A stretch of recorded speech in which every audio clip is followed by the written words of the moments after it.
এই ডিপ্রেশন মনে হচ্ছিল, আয় আয় পাশের বাড়ি। চল তাহলে কি দেখাচ্ছিস চল। দুঃখের কথা আমার বলি, আয় ডিপ্রেশনের কথা। আয়, বল। দাঁড়া, দাঁড়া। কি নিলি ওটা আবার হাতে? আরে, সাথী কই? কি খাস নাকি ওসব?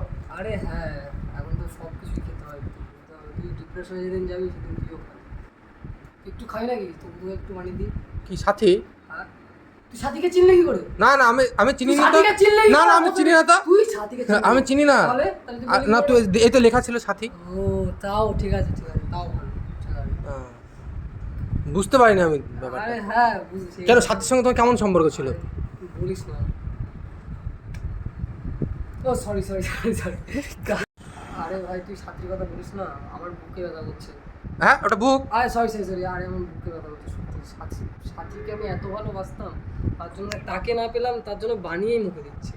দুর্গেশ নাই যেরকম যেরকম করে, আমি সাথী এরকম মুখে দিয়ে বললো দুর্গেশ 20 রুপে দাড়ি খুরকি ফ্রি। ওই কষ্ট তোর মুখে পুরো বোঝা আরে যাচ্ছে। হ্যাঁ, আমি কষ্ট তাই কি, হাসি তো পাবি।